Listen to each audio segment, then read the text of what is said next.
Assalamu alaikum friends. I'm your teacher Muhammad Naveed Anjum from F6 Okada Unit Campus. It's our week number 4 and lecture number 3. Today contents of our lecture are: we will discuss the exercise of chapter number 1. Okay, exercise solving related exercise questions from the flowchart topic. Okay, our topic of this week was flowchart. So we have completed the topic from the textbook. Now we are going to solve the exercise. So extensive questions, long questions. Question number 4. Flow chart to calculate the area of rectangle for given breadth and length. Okay, where the length and breadth is given, and we have to calculate the. We have to find the. We have to make the flow chart of this. So let's start with the start symbol. Then input length and breadth. Okay, length and breadth will be taken as the input. Area, we have used processing symbol. Area is equals to length static breadth, then output area, and in the last stop.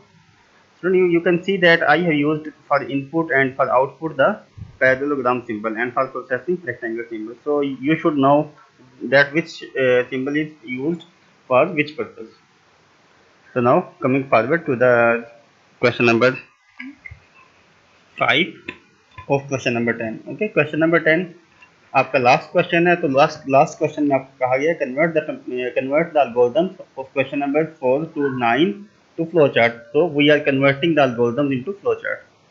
So it says flow chart to convert length from inches to centimeters. So we have to convert length from inches into centimeters. So let's start with the start symbol, and after that we will take input length in inches. Length in inches will be input. It is represented by Li. Then we will convert length in inches into centimeter.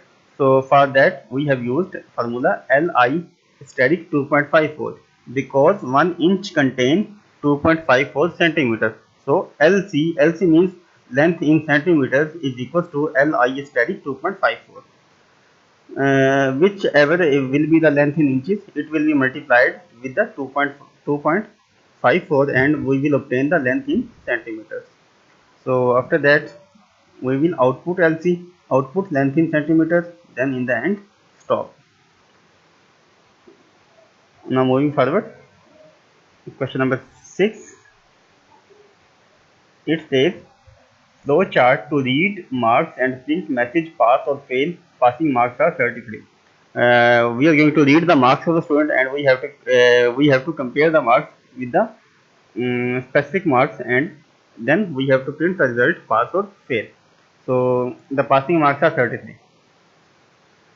Start symbol, then input marks. We will take marks as a input. Then we will compare the marks less than 33. If marks less than 33, yes, then student will be fail. Okay, fail. And if marks are not less than 33, then what will happen? Okay, after fail, then we will stop. Okay, if marks 33 से कम होंगे तो आपका result fail आएगा और आपका algorithm खत्म हो जाएगा, इट विल स्टॉप. अगर मार्क्स 33 से लेस ना हुए फिर क्या होगा? Then no. Okay, we will follow the no path, and we will the result will be, output will be pass, and ultimately we will move to the stops. Okay. Here students, you can see that I have used only one stop symbol, but you can use two stop symbol as well. After this one and after this one, you can use two stop symbol, but it is better to use one stop symbol instead of more than one stop symbol. Okay, why we have used only one symbol? Because we have to minimize the resource uses. हमारे जो resource हैं बेटा, उनको हमने कम से कम use करना है. जैसे हमने एल्गोरिथम में पढ़ा था कि आपका सबसे एफिशिएंट एल्गोरिथम वो होता है जो जिसमें आपके रिसोर्सेज और मेमोरी कम से कम यूज हो. इसलिए बेटा फ्लो चार्ट में भी हमने ये ध्यान रखना है कि आपके रिसोर्सेज कम से कम यूज हो रहे हैं. तो इसीलिए मैंने जस्ट एक ही सिंबल यूज किया है, अदरवाइज आप दो भी कर सकते हैं. Okay, next flow chart number 7 of question number 7.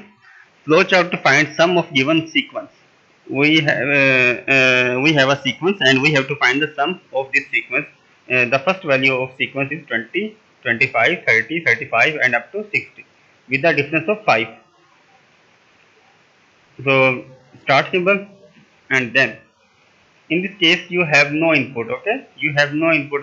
First of all, in the initial stage you do not know which sequence is been given. So we have taken the variable sum equals to 0 and k is equals to 20. K is initial value, which is 20. 20 is the initial value. So after that we have used the formula sum is equals to sum plus k. Sum plus k means 0 plus 20. Answer will be 20. Then again k will be incremented by 5. Okay, the value of k becomes 25. So 20, here we have 20 value of sum plus 25, then we have 45. Now value of sum will 45 and value of k will be 30. Okay, 25 plus 5, 30. So 45 plus 30 and so on.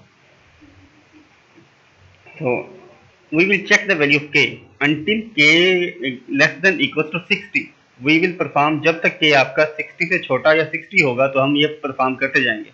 अगर आपके k 60 से बड़ा हो गया फिर क्या होगा, फिर आपने दूसरा स्टेप फॉलो करना है. Okay, if k less than equals to 60 then we will keep on performing this operation. Sum is equal to sum plus k. Then if the value of k is not less than equal to 60, then what will happen, we will output sum and ultimately we will move to the last step, which is stop. So now moving on to the next flowchart, it says that write an flowchart to find the product of given numbers. So we have to find the product of these numbers. 1 multiply by 3, multiply by 5, multiply by 7. We have to multiply uh, multiply all of these numbers with each other. Okay, so start and product. Okay, in this case student, you can see that here there is no input for this case as well. So we have initialized the variables product is equal to 1. Why I have taken the variable product, because we have to obtain the answer in the product. Okay, the variable here is product, so I have taken product equals to 1 and k is equals to 1. So product is equals to product static k and k is equals to k plus 2. Why I have added 2 here, because there is a difference of 2 in each step. 1 plus you can see 1, 3, 5, 7. There is difference of 2 between the quantities. 1 plus 2, 3, 3 plus 2, 5, 5 plus 2, 7. Okay, the difference of 2 with the values are multiplied with the difference of 2. So I have added 2 here in the value of k. So first value of k is 1. Why 1? Because the first value which I have to multiply is 1, and I have taken product 1. And the reason behind taking the value of product 1, you can see that in the previous case we have taken the value of sum 0. So now we are taking the value of product is equals to 1. So the reason is that when the 0 is multiplied with any quantity, it will become 0. Okay, 0 multiplied by 1, 0, then 0 multiplied by 3, 0, then 0 multiplied by 5, 0.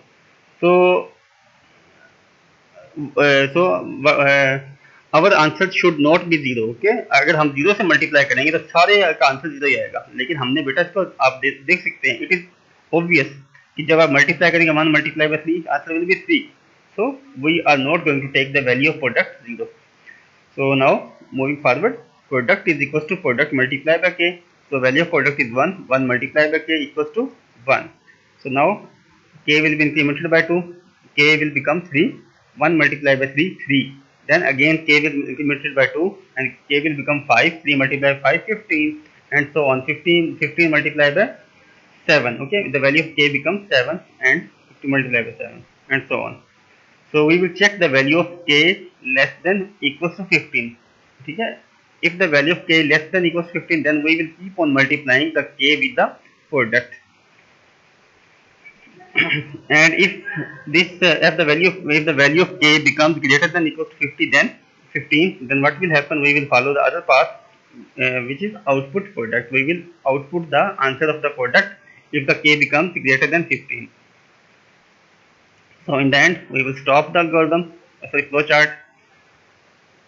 Now moving forward to the last part of our exercise, which is question number 9. Flowchart to print multiplication table of a number in the reverse order. But we have already completed the flowchart to print the multiplication table of a number. Okay. Now we have to compile the flowchart to for the multiplication table in the reverse order. Okay. It means that table will start from the 10. Okay. Means 5 tens are 50, then 5 nines are, then 5 eights are, then 5 sevens are. Okay, and so on up to 5 ones are 5.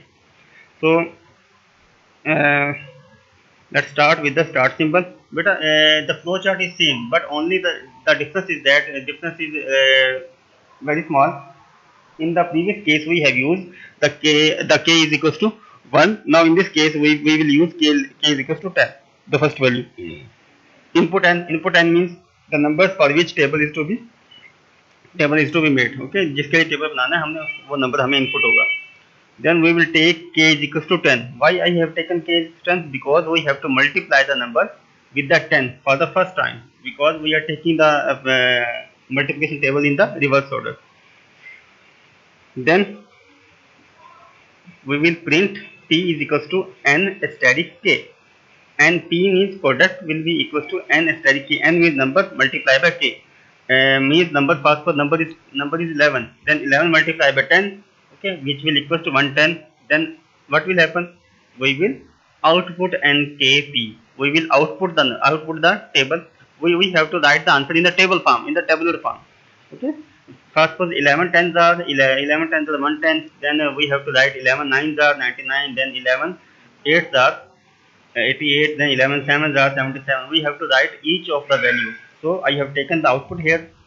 After that, I will decrement the value of k with the 1. Okay, because the first value of k is 10. Then I have to take the value of k 9. So I have decremented the k with the 1.